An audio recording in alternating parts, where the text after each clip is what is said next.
They said that Adeline and Silas had lost their minds. In a small town where everyone knew everyone, the elderly couple had become the subject of jokes at Sunday dinners. Why? Because they had just spent their last $3 on a structure that couldn't even be called a house. It was a tiny shack covered in ivy and forgotten by time. Neighbors would drive by and laugh, asking if they planned to live in a matchbox. But Adeline would just smile, squeezing Silas's hand. She felt something that no one else could see. What no one could imagine was that behind that rotten wooden door, there wasn't just dust and cobwebs, but a secret that would transform those $3 into the greatest treasure the town had ever seen. Prepare yourself, because what happened when they finally forced that lock open will prove to you that miracles don't choose mansions to happen in. Before we reveal what Adeline and Silas discovered behind that door, I want to ask you something. Do you believe that faith and vision are worth more than money? If you believe in second chances and impossible comebacks, subscribe to this channel right now. Hit that like button so this story can reach people who need to believe in miracles today, because what you're about to hear will change how you see value, worth, and the power of never giving up. Now let's go back to the moment when everything fell apart for Adeline and Silas, and how $3 became their lifeline. Adeline Carter sat in the waiting room of the county assistant's office, holding Silas's hand, trying not to cry. They were both in their late 60s. Adeline was 68, Silas 70, and they had never imagined their lives would come to this. Waiting in line for food assistance, filling out forms for emergency housing support, admitting to strangers that they had exactly $3.17 to their name. $3.17. That was what remained of 45 years of marriage, decades of hard work, and a lifetime of trying to do everything right. "Next," called the clerk, and Adeline and Silas stood together, moving to the window with as much dignity as they could muster. The clerk, a tired-looking woman in her 40s, barely looked up as they approached. "Name?" "Adeline and Silas Carter," Adeline said quietly. "Reason for assistance?" Adeline glanced at Silas. He nodded, giving her permission to tell their story. Again, "My husband had cancer," Adeline began, her voice steady despite the emotion behind it. "Pancreatic cancer. He was diagnosed 2 years ago. The treatment, it saved his life, but it cost us everything." The clerk looked up then, her expression softening slightly. "I'm sorry to hear that. Is he in remission now?" "Yes," Silas spoke for the first time, his voice gravelly but strong. "Clean bill of health for 8 months now, but the bills—" He trailed off, shaking his head. The bills. That was the story of their last 2 years. Silas had been a maintenance worker at the local high school for 30 years. Good, steady work, not high-paying, but reliable. Adeline had worked part-time at the library. Together, they'd owned a small house on Maple Street. Nothing fancy but comfortable, paid off after 25 years of mortgage payments. Then came the diagnosis. Pancreatic cancer, stage 3. The doctors had given Silas a 20% chance of survival, but Silas Carter was stubborn. He'd fought. Through surgery, through chemotherapy that made him so sick, Adeline had to help him to the bathroom, through radiation that burned his skin and stole his strength. He'd fought, and impossibly he'd won. The cancer was gone. Silas had beaten the odds. But the cost of that victory was everything they owned. Their insurance had covered some of it, but not nearly enough. The out-of-pocket expenses had mounted. $5,000 here for a specialized scan, $12,000 there for a medication not covered by their plan, $8,000 for a procedure their insurance deemed not medically necessary, despite the oncologist's insistence that it was. They'd drained their savings first, $38,000 accumulated over decades, gone in 6 months. Then they'd taken a second mortgage on the house.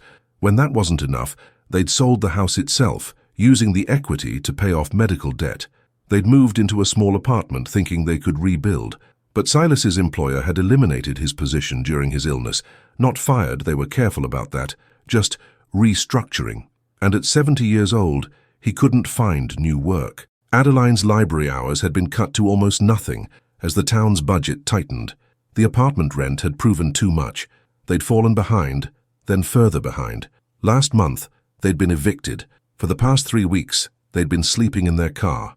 A 1998 Honda Accord with 230,000 miles on it, the only possession they had left besides the clothes they wore and a few boxes of belongings.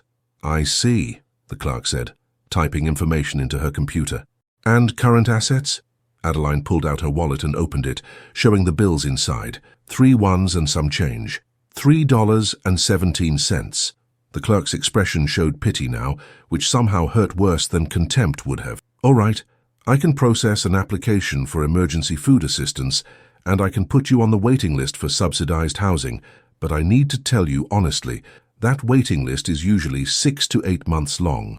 "We don't have 6 to 8 months, Silas said quietly.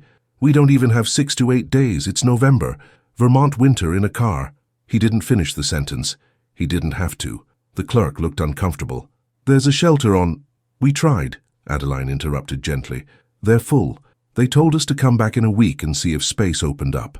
A week in their car as temperatures dropped below freezing at night." Adeline had already developed a cough that worried Silas. They were too old for this. Their bodies couldn't handle it. The clerk printed out some forms. "These are for the food assistance program. Take them to the community center on 5th Street. They can give you up to 3 days' worth of groceries. And here's a list of resources. Churches that sometimes help with emergency situations. Organizations that assist seniors." Adeline took the papers with a quiet, "Thank you," and she and Silas left the office. Outside, the November air was cold and grey. Silas put his arm around Adeline's shoulders as they walked slowly toward their car. "We'll figure it out," he said, though his voice lacked conviction. "I know," Adeline replied, squeezing his hand. "We always do." But privately, she wasn't sure. They were 68 and 70 years old, homeless, nearly penniless, and running out of options. Silas's health was good now, thank God, but they both knew that sleeping in a car through a Vermont winter would destroy that quickly. They reached the Honda and got in. The car smelled like the fast food they'd been eating, the cheapest options they could find. Adeline pulled out the $3 from her wallet and looked at it. "We should get gas," Silas said. "We're almost on empty." "We should eat," Adeline countered.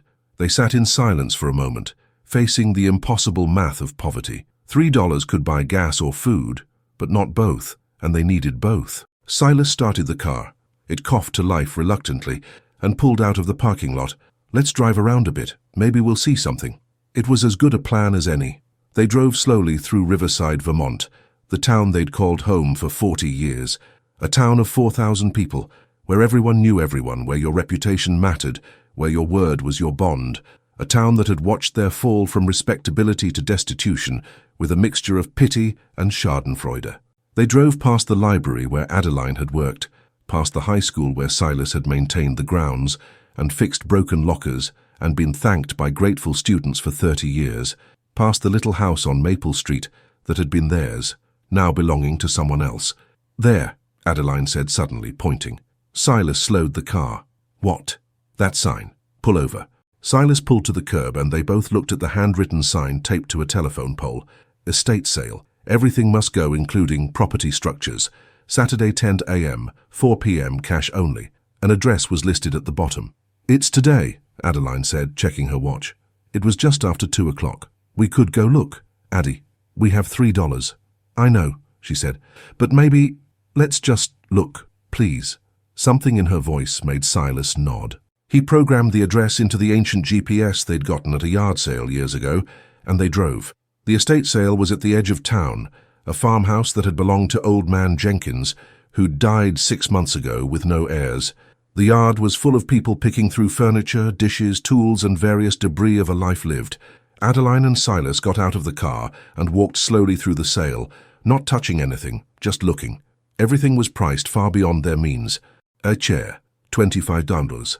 A lamp, $15. A box of books, $8. They were about to leave when Adeline noticed something, a smaller sign, handwritten and stuck to a tree away from the main sale. "Unwanted structures. Small outbuilding on back corner of property, not maintained. Sold as is $5 or best offer." "Silas," Adeline whispered, grabbing his arm. "Look." They walked toward the back of the property, past the main farmhouse, past a barn and a shed, to the very back corner where the property line met thick woods. There, almost invisible beneath a blanket of wild ivy, honeysuckle and years of neglect, was a tiny structure. It was small, impossibly small, maybe 10 feet by 10 feet if that. The walls were old wood, grey with age and weathering. What little could be seen of the roof beneath the vegetation looked like it might collapse at any moment. One small window was broken, the other so covered in grime it was opaque. It looked like it had been forgotten for decades. A man approached them, late 50s, wearing stained work clothes. the estate sale manager. "You folks interested in that thing?" he asked, sounding surprised. "What is it?" Adeline asked. "Hell if I know," the man said. "Been there since before Jenkins bought the place, and that was 40 years ago. He never used it. Just let it go to seed. I'm supposed to get rid of everything, so—" He shrugged. "Sign says $5, but honestly, if you've got $3, it's yours." "I just need it gone." Silas looked at Adeline. "Addie, we can't live in that. It's shelter," Adeline said quietly. She turned to the manager. "We'll take it." The estate sale manager looked at Adeline like she'd just spoken in tongues. You want to buy it?" "Yes," Adeline said firmly. "We'll take it for $3. The man scratched his head. "Lady, I'm not sure you understand. That thing isn't even a shed. It's maybe 100 square feet. Tops. Probably full of rats. The roof's probably got holes. There's no electricity, no water, nothing. It's basically firewood." $3, Adeline repeated. Silas was quiet, but he squeezed Adeline's hand. If she saw something here, he trusted her judgment. The manager shrugged. "Your funeral, let me get the paperwork." While they waited, a small crowd had gathered. Other estate sale shoppers who'd noticed the exchange and moved closer out of curiosity. "Did they just buy that pile of junk?" one woman whispered loudly to her husband. "For $3, that's still too much," he replied, laughing. A younger couple, the Morrisons, Adeline recognized them, wealthy new residents who'd bought one of the big Victorian houses on Main Street, walked over openly gawking. "Excuse me," Mrs. Morrison said, her voice dripping with false concern. "Did you just purchase that structure?" "Yes," Adeline replied evenly. "But why? Where do you even put something like that?" "We're going to live in it," Silas said, his voice level but firm. The silence that followed was broken by barely suppressed laughter from several people. "Live in it?" Mr. Morrison said, not even trying to hide his amusement. "That's not a house, that's a matchbox. A large dog wouldn't fit in there comfortably." "Mind your business," Silas said quietly, but the Morrisons had already turned away, laughing. The estate sale manager returned with a handwritten bill of sale and a key, old, rusty, bent slightly, looking like it might not even work. "Sign here, and here, and I need to see the $3. Adeline pulled out their last bills and handed them over. $3. All they had in the world, exchanged for a tiny shack covered in vines that nobody else wanted. The manager counted the money, gave them the bill of sale and the key, and shook his head. "It's all yours. God help you." As Adeline and Silas walked back toward their car, they could hear the whispers and laughter following them. Did they really just spend their last money on that? "I heard they've been living in their car. Maybe they thought anything's better than nothing. Poor souls. They must be desperate. Or crazy, probably crazy." Adeline held her head high, her hand in Silas's, and kept walking. They got in their car and sat for a moment in silence. "Addie," Silas finally said, "we just spent our last $3 on a shack that might not even be structurally sound." "I know. We have no money for gas, no money for food, and no idea if that thing is even habitable." "I know. So why did we do it?" Adeline turned to look at him, and Silas saw something in her eyes he hadn't seen in months. "Hope. Because," she said softly, "when I looked at that structure, I didn't see junk. I saw something else. I don't know what yet, but I felt it. Here." She pressed her hand to her heart. "I felt like this was meant to be ours." Silas studied his wife's face. They'd been married for 45 years. He knew when she was guessing and when she knew something. This was the latter. "Okay," he said. "Then let's go see our new home." They drove back to the Honda, which was still parked by the farmhouse. The estate sale was winding down, people loading up their bargains and leaving. Adeline and Silas sat in their car, looking at the bill of sale. According to the paperwork, the structure was located on the back corner of the Jenkins property, but the fine print indicated that the actual land underneath it, about 500 square feet, was being sold with the structure. They now owned a tiny parcel of land at the edge of the old Jenkins farm. "We own land," Silas said, a slight smile creeping onto his face despite everything. "For the first time in 2 years, we own property." "We own a home," Adeline corrected. They waited until the estate sale had closed and everyone had left. Then, as the sun began to set, they drove their Honda around the back of the property, navigating carefully over rough ground until they reached the tiny structure. Up close, in the fading light, it looked even worse than before. The ivy and honeysuckle covered it so completely that it was hard to tell where vegetation ended and structure began. The wood that was visible had weathered to a silver grey, cracked and splitting in places. The door, barely distinguishable beneath the vines, hung slightly crooked. Silas got out first, then helped Adeline out of the car. They stood together, looking at what they'd just purchased for their last $3. "It's small," Silas said, which was an understatement. "It's ours," Adeline replied. They approached slowly. Silas began pulling away some of the vines from around the door, revealing more of the weathered wood beneath. The structure was indeed tiny, 10 feet by 10 feet, exactly as they'd estimated.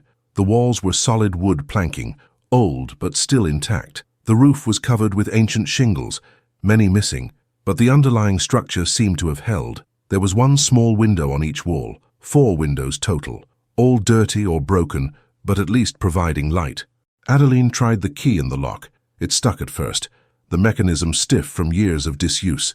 She jiggled it carefully, and finally, the lock clicked open. The door, swollen from moisture and tangled with vines, wouldn't budge at first. Silas put his shoulder to it and pushed. With a groan of old wood and hinges that hadn't moved in decades, the door swung inward. The smell that hit them was overwhelming. Mold, mildew, decay, and the musty scent of a space that hadn't been aired out in years. Silas pulled out his phone and turned on its flashlight, shining it into the interior. The inside was, as expected, filthy. Dirt and dead leaves covered the floor. Cobwebs hung from every corner. Small animal droppings suggested mice or other creatures had made this their home. But the structure was sound, the walls were solid. The floor was intact, wooden planks that creaked but held when Silas carefully stepped inside. The ceiling was higher than expected, maybe 8 feet, giving the tiny space a surprising sense of height if not width.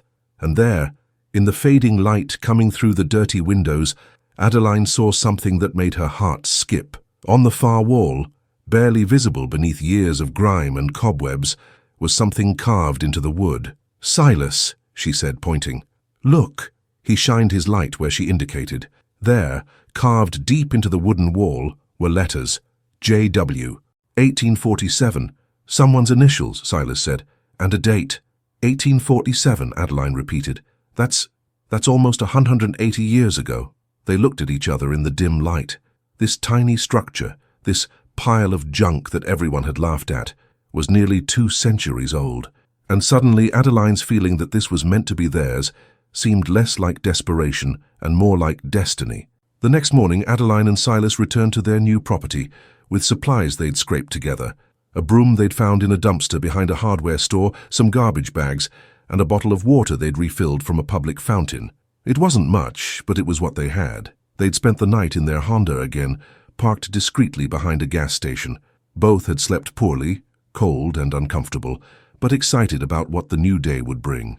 As they pulled up to the tiny structure in the morning light, they could see it more clearly, and it looked, if possible, even worse than it had the day before. The vegetation covering it was so thick that from certain angles you couldn't see the structure at all, just a mound of green. The roof sagged noticeably in the middle. The windows were so dirty they were nearly opaque. It looked exactly like what everyone had said it was, a pile of junk. Silas parked the Honda, and they both got out. He'd dressed in his oldest work clothes, jeans and a flannel shirt he'd worn for yard work back when they had a yard. Adeline wore practical pants and a sweater, her grey hair pulled back in a no-nonsense ponytail. They were just about to start working when they heard a car slow down on the road. A newer SUV pulled to a stop, and the Morrisons, the wealthy couple from the estate sale, got out, phones in hand. "Oh my God," Mrs. Morrison said loudly. "They actually came back to it." Mr. Morrison was already taking photos. "This is incredible. Honey, get a picture of me in front of it. This is going to be hilarious on Facebook." Adeline felt her face flush, but she said nothing. Silas put a hand on her shoulder, a gentle reminder to keep her dignity. "Excuse me," Mrs. Morrison called out. "Are you really planning to live here?" "Yes, Ma'am," Silas replied evenly. "In this?" She gestured at the vine-covered structure. "This is barely bigger than a garden shed. How could 2 people possibly—" "We'll manage," Adeline interrupted firmly. "Thank you for your concern." "Concern?" Mr. Morrison laughed. "We're not concerned. We're just amazed. This is the most ridiculous thing I've ever seen." He took several more photos, making sure to get Adeline and Silas in the frame. "Wait until the town sees this. The Carters bought a shack for $3 and think they're homeowners." Mrs. Morrison was already typing on her phone. "I'm posting this right now. Riverside, Vermont. What not to do, you can't make this up. Silas felt his jaw tighten, but Adeline squeezed his hand. Let them, she whispered. It doesn't matter. But it did matter, because over the next hour, as Adeline and Silas began the work of clearing vines and starting to clean their tiny new home, more cars slowed down, more people stopped to stare and take photos. More comments were made, some just loud enough to hear. Did you see the Carters bought that old shed? $3 for that pile of sticks. More money than sense. I heard they're going to live in it. Can you imagine? At their age, too. It's sad, really. Sad?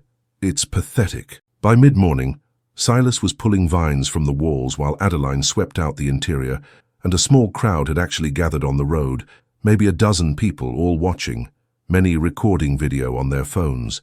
It was humiliating in a way that cut deeper than poverty itself. Poverty was private. This was public spectacle. Silas, one of the onlookers called out, a man named Dale Pritchard, who Silas had worked with years ago. You need help, buddy? You can't seriously think that thing is livable. We'll make it work, Silas called back, not stopping his work. Come on, man, be reasonable. You two should go to the shelter, apply for senior housing, anything but this. This is crazy. Mind your business, Dale, Silas replied, his patience wearing thin. I'm trying to help. Then leave us alone. Dale shook his head and got back in his car, but not before taking one more photo. Adeline, inside the tiny structure, felt tears prick her eyes.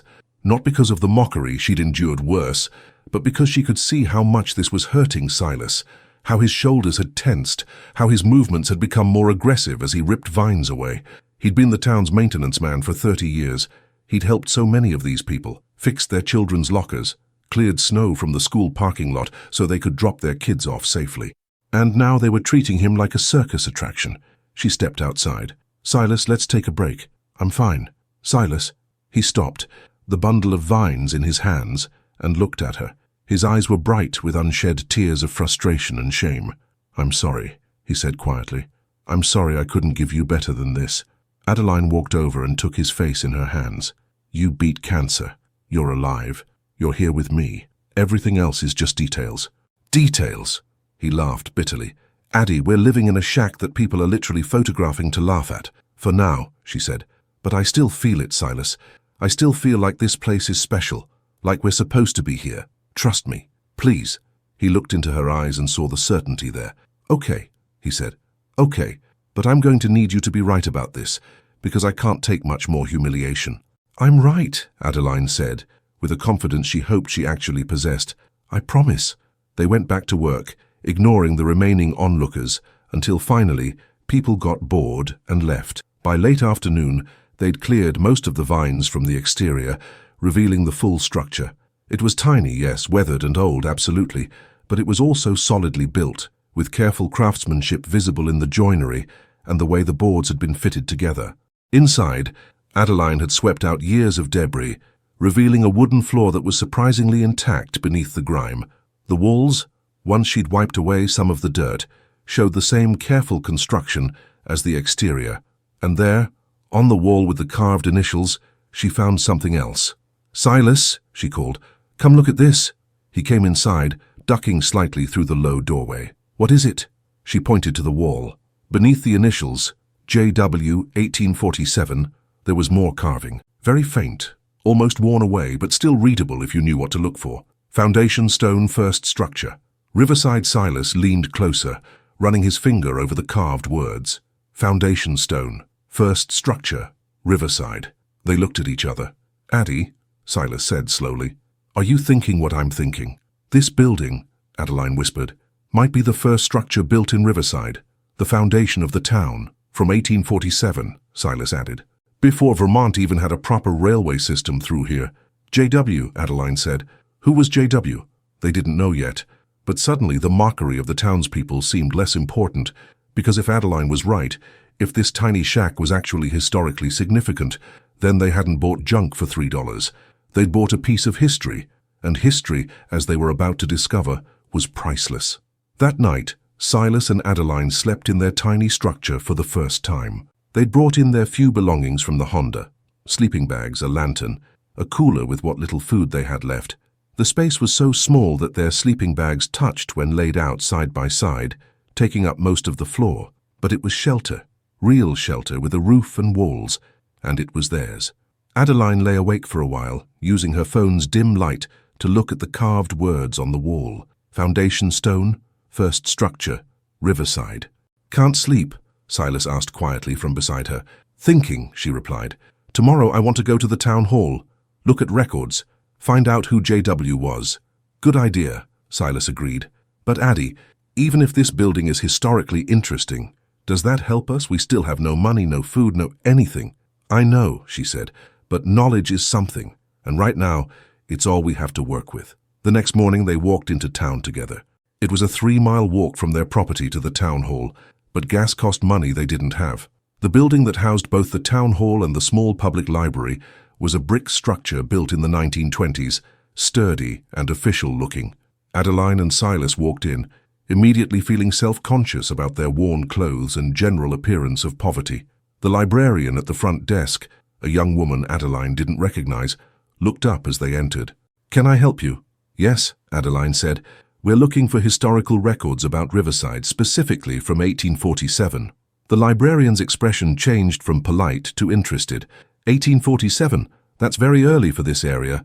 Most of our archived materials are from the 1870s, and later, after the town was formally incorporated. But we do have some materials in the historical collection." She led them to a back room where older materials were kept in climate-controlled storage. "What specifically are you looking for?" "We're trying to identify someone with the initials JW who was here in 1847, Silas explained. "Someone who might have built one of the first structures in the area." The librarian pulled out several boxes of materials and set them on a table. "You're welcome to look through these. Let me know if you need anything else." As she left, Adeline and Silas began carefully going through the materials. There were old maps, early correspondence, bills of sale, and various documents from Riverside's founding. They worked for 2 hours, finding nothing.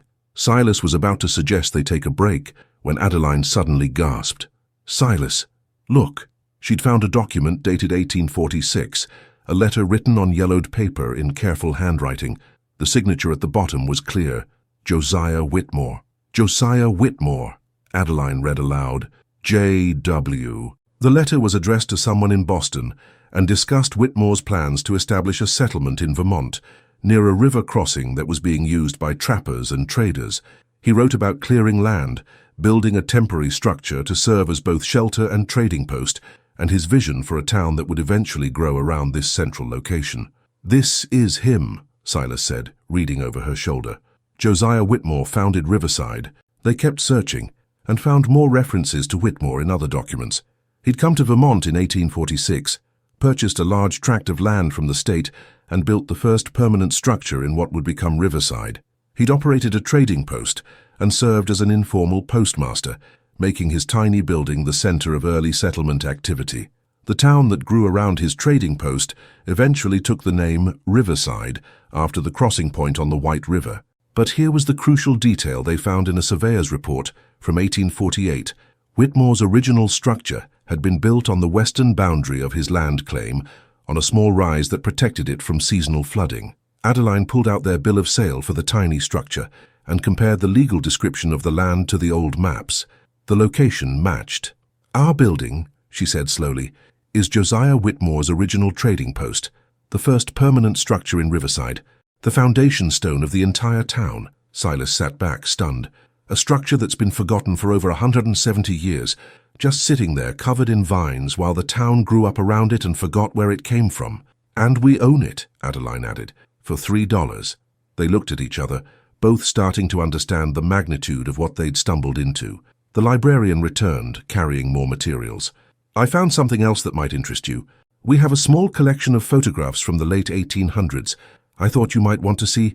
She laid out several old photographs on the table. Most showed early Riverside, dirt streets, wooden buildings, horses and wagons.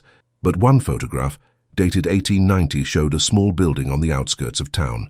It was weathered even then, clearly abandoned, with the caption, "Old Whitmore Trading Post, circa 1847, first structure in Riverside settlement." The building in the photograph was unmistakably their tiny shack. "That's our building," Silas said to the librarian. "We own that structure." The librarian's eyes widened.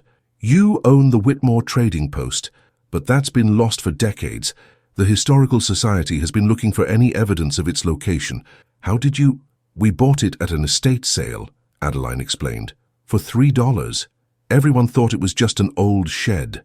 The librarian's expression was pure astonishment. Do you realize what this means? If that structure is confirmed as the original Whitmore trading post, it's the most significant historical site in Riverside. It predates every other building in town by at least 20 years. What do we do? Adeline asked. How do we confirm it officially? You need to contact the Vermont Historical Society, the librarian said, now excited, and probably the State Historic Preservation Office. If they verify the structure's identity and historical significance, it would likely be designated as a protected historical site. There might even be grants available for preservation. She paused, looking at them more carefully. Are you the Carters, the couple who bought that old structure from the Jenkins estate? Adeline nodded, bracing for mockery. But the librarian smiled. People have been laughing at you. I've seen the posts on social media. But you might have just made the historical discovery of the decade in Riverside. That's not funny, that's incredible. For the first time in days, Adeline felt something like vindication. Thank you, she said simply. The librarian, her name tag said Emily Chen, pulled out a business card. I'm also an adjunct professor of Vermont history at the community college. I'd like to help you with this if you're interested. Documenting the verification process, helping you navigate the Historical Society, whatever you need. This is too important to let slip through bureaucratic cracks. Silas and Adeline left the town hall library that afternoon with copies of all the relevant historical documents, Emily Chen's contact information, and the first real hope they'd felt in months. They'd bought a piece of history for $3. Now they just had to prove it to everyone who'd laughed at them. Over the next week, Emily Chen became their ally and guide through the process of documenting their discovery. She came to the tiny structure with her camera and measurement tools, carefully photographing every detail and taking precise measurements. She documented the carved initials and the foundation stone inscription, comparing them to known examples of Josiah Whitmore's handwriting from the historical archives. It's a match, she said, examining the carvings. The letter formation, the depth of the cuts, the style— this is definitely Whitmore's work. While Emily worked on the documentation, Silas and Adeline continued cleaning and examining their tiny home. They'd been living in it for a week now, sleeping on the floor in their sleeping bags, but at least they were warm and dry. Food was a challenge. They had no money and no income, but Emily had quietly started bringing them groceries, insisting it was research expenses when they tried to refuse. She wouldn't let them go hungry while they worked on something this important. On the 8th day of their residence, Silas was sweeping the floor, something he did daily, trying to keep their small space clean, when his broom caught on something, a loose floorboard. Addie, he called, come here. She came over, and together they examined the board.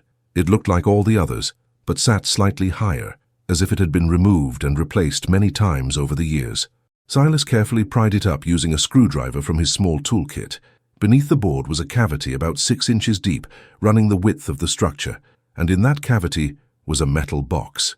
Oh my God, Adeline breathed. Silas carefully lifted out the box. It was heavy, made of iron, about the size of a briefcase. It was locked with a simple mechanism that had rusted over the years. They carried it outside into better light. Emily, who'd been measuring the exterior walls, came running when she saw their faces. What is it? We found this under the floor, Silas said. Using his screwdriver, he carefully worked at the lock. After several minutes, it gave way with a grinding sound.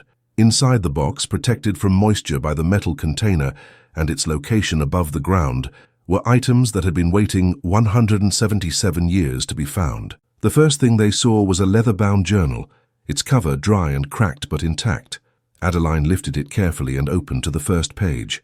Journal of Josiah Whitmore Trading Post, Riverside Settlement, Year of Our Lord, 1847. His journal, Emily whispered, a primary source document from the founding of Riverside. Beneath the journal were other items, several maps drawn on heavy paper, showing the early settlement and the surrounding area, a stack of correspondence bound with ribbon, and at the bottom, several official-looking documents with wax seals.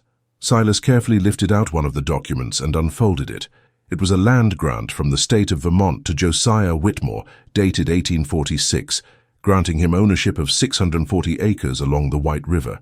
Another document was a charter, signed by representatives of Vermont's territorial government, designating Whitmore's trading post as an official postal station and customs point for the region. Emily was taking photographs of everything with trembling hands. "Do you understand what this is? These are foundational documents for Riverside. The land grant, the charter, the maps. This is the legal and historical framework of the entire town." Adeline was carefully reading through Whitmore's journal. His entries described daily life in the early settlement, his interactions with travelers and traders, his plans for the town he envisioned growing around his trading post. But it was an entry from 1850 that made Adeline stop and call Silas over. May 17th, 1850. "I have established trust with the Territory Office that this settlement shall endure. The Charter grants perpetual rights to this trading post and the lands adjoining it to be held in trust for the settlement's benefit. Should this structure survive, so too shall the original grant of land and its attendant rights. I have secured these documents here beneath the floor of my post, that they might be preserved for those who come after." Silas looked up from the journal. "Perpetual rights. Land held in trust for the settlement's benefit. What does that mean?" Adeline asked Emily. Emily was reading through the charter document, her eyes getting wider.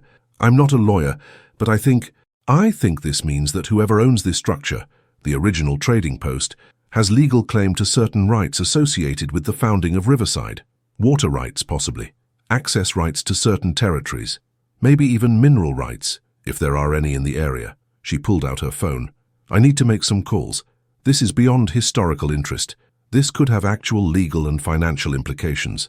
Over the next several hours, as afternoon became evening, Emily made calls to the Vermont Historical Society, to a professor of property law at UVM, to the State Historic Preservation Office. The responses were consistent. This was a significant discovery that needed immediate professional evaluation. By the next morning, experts began arriving at the tiny structure. First came Dr. Patricia Morrison from the Vermont Historical Society, no relation to the wealthy, mocking Morrisons, thankfully. She was a serious woman in her 60s, who spent 4 hours examining the building, the documents, and the journal. "This is authenticated," she said finally. "This is absolutely the Josiah Whitmore trading post, and these documents are genuine period materials. I've seen enough of Whitmore's work to be certain." Next came Professor Andrew Kim, a property law specialist from UVM. He spent hours reading through the land grant and charter documents, making notes and cross-referencing with Vermont legal code. Finally, he sat down with Adeline and Silas outside the tiny structure. "I need to be clear," he said. "I'm not your lawyer, and you should consult one before making any decisions.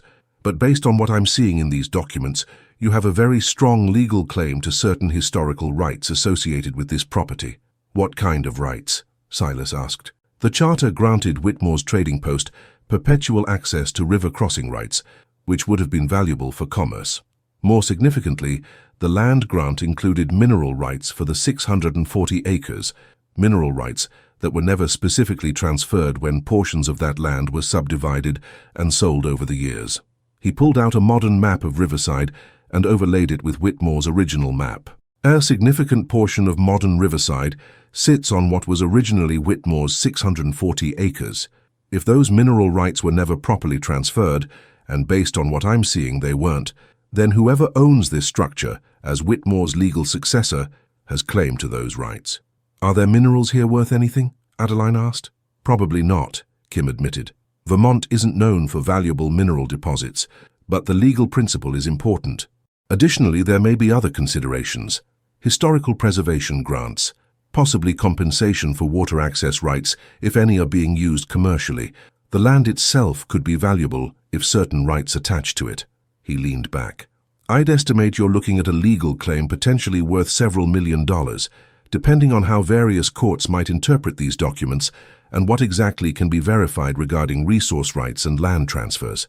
Adeline and Silas sat in stunned silence. Several $1 million from a $3 purchase that everyone had laughed at.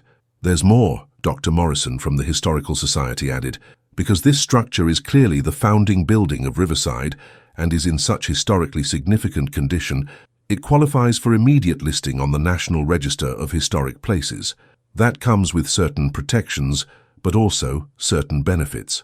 There are preservation grants available, substantial ones, And the town of Riverside, frankly, should be embarrassed that they've let their founding structure sit forgotten and nearly destroyed.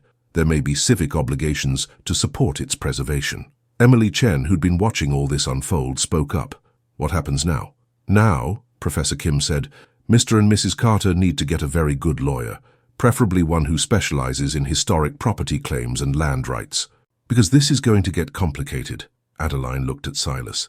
They'd gone from owning nothing but a Honda and $3 to potentially being worth millions, all because Adeline had felt something when she looked at a vine-covered shack that everyone else saw as garbage. Silas, she said softly, I told you this place was special. He laughed, a sound of pure relief and vindication. Yes, you did, and I'm never doubting your instincts again. As the experts packed up their materials and made plans to return with more resources, word of the discovery began spreading through Riverside. The couple that everyone had mocked, the crazy old people who bought a matchbox for $3, had just made the most significant historical and potentially lucrative discovery in the town's history. The laughter was about to stop. The next 2 months were a whirlwind of activity that Adeline and Silas could barely keep up with. Professor Kim connected them with Sarah Chen, no relation to Emily, a lawyer who specialized in historic property claims. Sarah took their case pro bono after reviewing the documents, recognizing both its historical importance and its potentially lucrative nature. She'd take a percentage of any settlement, making it worth her while without requiring upfront payment the Carters couldn't afford. Sarah worked quickly and methodically. She filed claims with the Vermont State Property Office, submitted applications for National Register status, and began the complex process of tracing the chain of title for Whitmore's original 640 acres. Meanwhile, the Vermont Historical Society expedited the verification process. Dr. Morrison returned with a full team, including archaeologists who carefully excavated around the structure's foundation, dendrochronologists who took wood samples to verify the building's age, and archivists who examined every document. Their findings were unequivocal. The structure was built in 1847, it was definitely Josiah Whitmore's trading post, and it was the oldest surviving building in Riverside by at least 25 years. The National Register status came through within 6 weeks, remarkably fast for a government process. The structure was officially designated as the Whitmore Trading Post, a National Historic Site of exceptional significance to Vermont's settlement history. The designation brought immediate benefits. A state preservation grant of $150,000 was approved to fund the structure's restoration and protection. Additionally, the Vermont Historical Society offered to establish an endowment fund to support the site's ongoing maintenance with a suggested contribution from the town of Riverside, which brought up the town's rather awkward position. The town council held an emergency meeting to discuss the situation. How should Riverside respond to this discovery? What were their obligations? And more pressingly, what were they going to do about the fact that they'd allowed their founding structure to sit abandoned and nearly destroyed for decades? The meeting was open to the public. Adeline and Silas attended, sitting quietly in the back row. Mayor Patricia Hendricks addressed the room. It's come to our attention that the structure purchased by Adeline and Silas Carter last month is, in fact, the Josiah Whitmore Trading Post, the founding structure of our town. This is obviously a significant historical discovery, and the town needs to determine our appropriate response. Councilman Robert Drake, a real estate developer and one of the town's wealthier residents, spoke up. We should acquire the structure. It belongs to the town, not to private individuals. The town should purchase it from the Carters at a fair price and establish it as a municipal historic site. Several other council members nodded agreement, but Emily Chen stood up from the audience. With respect, Councilman Drake, the Carters own the property legally and outright. They purchased it in a legitimate transaction. The town had decades to recognize the structure's significance and chose not to. The Carters saw what everyone else missed. They don't owe us anything. They paid $3 for it, Drake shot back. Hardly a significant investment. That's all they had, Emily replied, and it's $3 more than anyone else was willing to pay. The structure would probably have been demolished if they hadn't purchased it. We should be thanking them, not trying to take it away. The meeting grew contentious, with some residents supporting the town's acquisition attempt and others arguing that the Carters should be left alone. Finally, Mayor Hendricks called for order. This discussion is premature. The Carters haven't indicated any willingness to sell, and frankly, given how our town has treated them And I'm aware of the social media posts, the mockery, the photographs taken without permission. I suspect they have little reason to cooperate with us." She looked directly at Adeline and Silas. "I apologize on behalf of Riverside for how you've been treated. You made a remarkable discovery, and instead of celebrating it, many of our residents chose to mock you. That was wrong. It was a small gesture, but it meant something to hear." Sarah Chen, their lawyer, provided updates weekly. The property claim investigation was complex but progressing well. She'd traced the subdivision of Whitmore's original 640 acres and found what she'd suspected. The mineral rights had never been properly transferred in multiple transactions over the decades. "We have a very strong case," she told them. "The mineral rights alone could be worth between $2 and $3 million, depending on how we negotiate. Additionally, there are water access rights that several businesses are currently using without proper authorization. Those could be worth another $500,000 to $800,000 in negotiated settlements. We could be looking at a total settlement of approximately $3 million, she concluded. Maybe more if certain property owners want to purchase clear title to their mineral rights rather than continuing under cloud of title. $3 million. Silas and Adeline, who 2 months ago had been homeless with $3 to their name, were now potentially worth $3 million. The irony wasn't lost on them, but with the good news came complications.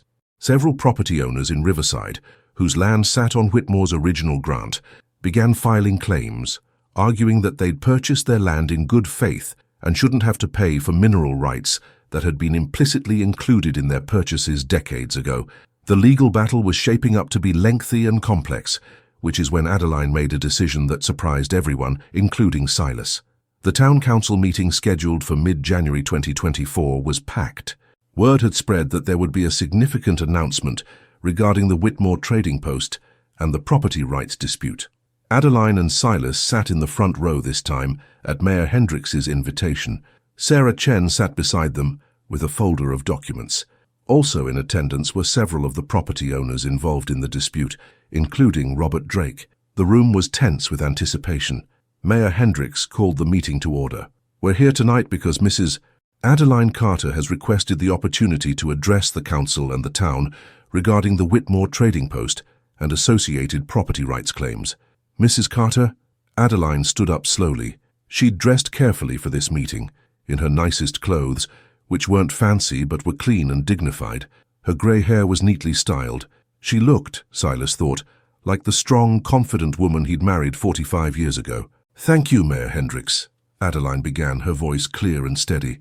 3 months ago, my husband Silas and I purchased a small structure for $3, all the money we had in the world. We'd lost everything to medical debt. We'd been living in our car. We were desperate." She paused, looking around the room. "Many of you laughed at us. Some of you took photos and posted them online to mock us.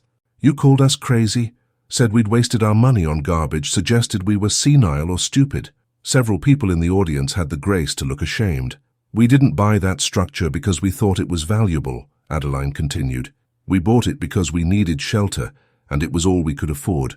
But I did feel something when I looked at it. I felt like it was meant to be ours. And it turned out I was right." She gestured to the documents Sarah was holding. "We now have legal claim to mineral and water rights worth approximately $3 million. We own the most historically significant structure in Riverside. We've been offered substantial sums to sell the property or license various rights." The room was completely silent now, everyone listening intently. "But Silas and I have been talking, and we've made some decisions I want to share with you tonight." She nodded to Sarah, who stood and began distributing copies of a document to the council members. "First," Adeline said, "regarding the mineral rights claims, we've reviewed the situation with our lawyer, and we recognize that many property owners in Riverside purchased their land in good faith, not knowing about the complication with mineral rights. We don't want to profit from their uncertainty." Robert Drake sat forward in surprise. "So we're proposing a one-time settlement," Adeline continued.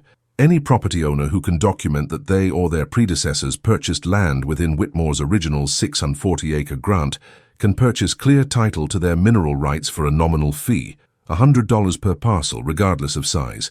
This clears the title issues and allows everyone to move forward." There were murmurs of surprise throughout the room. "Second," Adeline said, "regarding the water access rights. We're donating those rights to the town of Riverside in perpetuity. with the stipulation that they be used for public benefit and that no commercial entity can monopolize access. Mayor Hendricks looked stunned. Mrs. Carter, those rights are worth hundreds of thousands of dollars. I know, Adeline replied, but water should belong to everyone. It's not right to profit from something that essential. Third, she continued, regarding the Whitmore Trading Post structure itself, we're not selling it. Instead, we're establishing the Whitmore Foundation, a non-profit organization dedicated to preserving the structure and using it to help others. She pulled out another document. The preservation grant of $150,000 will be used to carefully restore the structure while maintaining its historical integrity. Once restored, the building will serve as a community center focused on helping seniors in need, providing resources, emergency assistance, and support for elderly individuals facing the kind of crisis Silas and I went through. We'll live on the property as caretakers, Silas added, speaking for the first time. We'll manage the foundation and ensure the building serves its purpose. Any additional funds from settlements or donations will go toward helping others. Adeline looked around the room. Silas and I know what it's like to have nothing. We know what it's like to be mocked and dismissed because you're old and poor. We don't want anyone else to go through that alone. She sat down, and the room erupted in conversation. Robert Drake stood up. Mrs. Carter, you're giving away millions of dollars. That's incredibly generous, but are you sure? We're sure, Adeline replied firmly. We don't need millions. We need a home enough to live on and purpose. The foundation will provide all three, and it will help others in ways that matter more than money in a bank account. Mayor Hendricks was wiping tears from her eyes. On behalf of the town of Riverside, I want to say thank you. This is one of the most selfless and generous acts I've witnessed in my 30 years of public service. She looked around the room. And I think we all owe the Carters another apology. We judged them. We mocked them. We treated them as less than human because they were poor. And they've responded by using their good fortune to help others who might find themselves in the same situation. That's the definition of grace. The council voted unanimously to accept the Carters' proposals and to provide town support for the Whitmore Foundation. As the meeting concluded, people lined up to shake Adeline and Silas's hands, to apologize, to thank them. The Morrisons, the wealthy couple who'd been first to mock them, approached hesitantly. Mrs. Carter, Mr. Carter, Mrs. Morrison said, we owe you an apology. What we did, taking photos, posting them online, mocking you, it was cruel and wrong. We're ashamed of ourselves. Thank you for saying that, Adeline replied graciously. We forgive you. We'd like to make a donation to your foundation, Mr. Morrison added. If you'll accept it, we want to be part of making this right. We'll accept it, Silas said, and we'll use it to help someone who needs it. As they left the town hall that night, Emily Chen walked out with them. You know, she said, you could have been millionaires. You could have taken the money and moved somewhere warm and lived comfortably for the rest of your lives.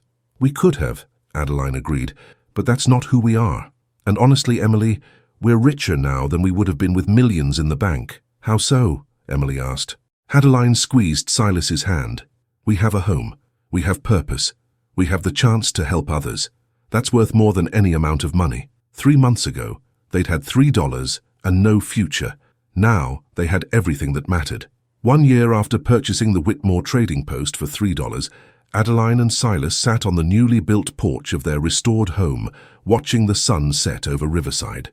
The transformation had been remarkable. The tiny structure, still small at 100 square feet, had been lovingly restored using the preservation grant and additional donations. The weathered wood had been treated and preserved, the roof repaired with historically appropriate materials, the windows restored with period-accurate glass. Inside, the space was now clean, bright, and beautifully maintained. The carved initials and foundation stone inscription had been carefully preserved and highlighted. The floor where they'd found Whitmore's box was now marked with a brass plate telling the story of the discovery. But the structure itself was now just one part of a larger complex. Using the money from the mineral rights settlements and generous donations from Riverside residents, including a substantial contribution from the Morrisons, the Whitmore Foundation had built additional structures on the property. A larger building, still small by most standards but palatial compared to the original 100 square feet, served as the Foundation's community center. It housed offices, meeting spaces, and resources for seniors in need. A food pantry occupied one section. A small emergency fund helped elderly residents facing utility shutoffs or other crises. The foundation employed 3 people. Emily Chen as director. She'd left her teaching position to run the foundation full-time, a social worker, and an administrative assistant. But Adeline and Silas remained the heart of the operation, living on site and working daily to help others. Now, sitting on their porch as the day ended, Silas pulled something from his pocket. It was a frame, simple wood, about 4 inches by 6 inches. Inside was a $1 bill. "I saved this," he said, "from the $3 we spent. We spent $2 on something else early on, but this one, I kept it, had it framed last week." He hung it on a nail beside their front door. Below it, he attached a small plaque that read, "The value of something isn't its price, but what you're willing to see in it." Adeline smiled and leaned against his shoulder. "We've come a long way from sleeping in the Honda." "That we have," Silas agreed. "Sometimes I still can't believe it. That we found this place, that we discovered what it was, that we've been able to help so many people because of it." In the year since establishing the foundation, they'd helped 43 elderly individuals and couples in Riverside. Small helps, mostly. Paying an overdue electric bill, providing groceries for a month, helping with medication costs. But each one made a difference. "Do you ever regret it?" Silas asked. "Not taking the money and running. We could be living in Florida right now, warm and comfortable." "Not for a second," Adeline replied. "This is exactly where we're supposed to be." A car pulled up, Emily arriving with the week's intake forms. She waved and headed into the main building.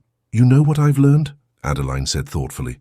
"When we had everything, the house, the savings, the stability, I thought that was security.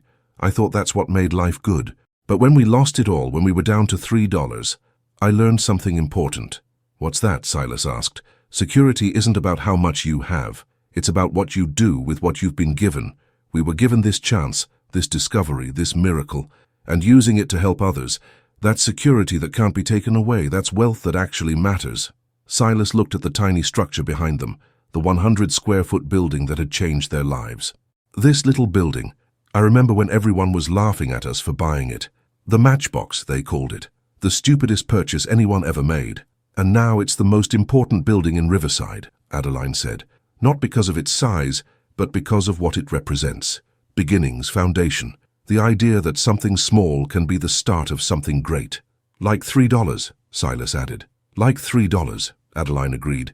They sat in comfortable silence as darkness fell and lights came on in the valley below. The town of Riverside spread out before them, all of it built on land that had once belonged to Josiah Whitmore, all of it growing from the seed of the tiny trading post that still stood behind them, a trading post that had been forgotten, dismissed as worthless, covered in vines and left to rot, until 2 people with nothing but $3 and faith had seen what everyone else missed. "Silas," Adeline said softly, "when we die, what do you want to be remembered for?" He thought about it. "Not for the money we could have had, not for the discovery, really. I want to be remembered for what we did with it, for choosing to help others instead of ourselves." "That's what I want too," Adeline said. "I want people to know that miracles don't choose mansions, that treasures can be found in the most unlikely places. That $3 can change the world if you're brave enough to bet everything on faith." They sat together on their porch as the night grew colder, eventually going inside where it was warm, but before Silas closed the door, he touched the framed $1 bill one more time. $3 had bought them 100 square feet of rotting wood covered in vines. It had also bought them dignity, purpose, security, and the chance to change lives. The town that had mocked them now honored them. The structure that had been called worthless was now priceless. The couple that had been dismissed as crazy was now recognized as wise, all because they'd been willing to see value where everyone else saw garbage. That was the real miracle, not the money, not the historical significance, not even the foundation they'd built. The miracle was the vision to look at something everyone else had rejected and see possibility, to look at ruins and see restoration, to look at an ending and see a beginning. Adeline and Silas had learned that value isn't determined by price tags or public opinion. Value is determined by belief, by faith, by the willingness to invest everything you have in something you know is right, even when the whole world tells you you're wrong. They'd bet $3, their last $3, on that belief, and they'd won everything that mattered. If Adeline and Silas's story moved you, please subscribe to this channel and turn on notifications. We share powerful true stories every week about faith, second chances, and the miracles that happen when we refuse to give up. Leave a comment below. Have you ever seen value where others saw nothing? Have you bet everything on faith and had it pay off in unexpected ways? Share your story. Someone reading might need the encouragement today. Adeline and Silas Carter's journey teaches us profound truths about value, vision, and the courage to see differently. They teach us that public opinion is meaningless when you know you're right. An entire town mocked them, called them crazy, photographed them as entertainment, but they kept working, kept believing, kept moving forward. Vindication came, but it came because they didn't need it. They already knew their worth. They teach us that poverty doesn't determine value. When you have nothing, society tells you you are nothing. But Adeline and Silas proved that $3 in the hands of people with vision is worth more than millions in the hands of people without it. Most importantly, they teach us that true wealth is measured by what you give, not what you keep. They could have been millionaires. They could have taken the money and lived in luxury. Instead, they chose to use their miracle to create miracles for others. That's not just generosity, that's wisdom. The tiny structure they bought for $3 wasn't just a building, it was a test of whether they could see past surface appearances to underlying truth, a test of whether they could maintain dignity when everyone mocked them, a test of whether, when given extraordinary fortune, they would become extraordinary people. They passed every test. For anyone facing impossible circumstances right now, remember Adeline and Silas. Remember that your last $3 might be the beginning of something incredible if you're brave enough to invest it in faith rather than fear. Remember that what everyone else dismisses as worthless might be priceless if you're willing to look closer, work harder, and believe stronger. Remember that miracles don't choose mansions. They choose the brave, the faithful, the ones who refuse to measure value by price tags. Adeline and Silas bought 100 square feet of rotting wood for $3 while living in their car. 1 year later, they owned a thriving foundation, a restored historical landmark, and the respect of an entire town. Not because they got lucky, because they had vision. The next time you're tempted to judge someone for a decision that seems crazy, remember the Carters. The next time you're tempted to give up because you have nothing left, remember that $3 can change everything. Value isn't determined by what something costs, it's determined by what you're willing to see in it. Thank you for joining us for Adeline and Silas's incredible journey. Share this story with someone who needs to believe that it's never too late, that miracles happen, and that $3 can be enough to change the world. We'll see you in the next story.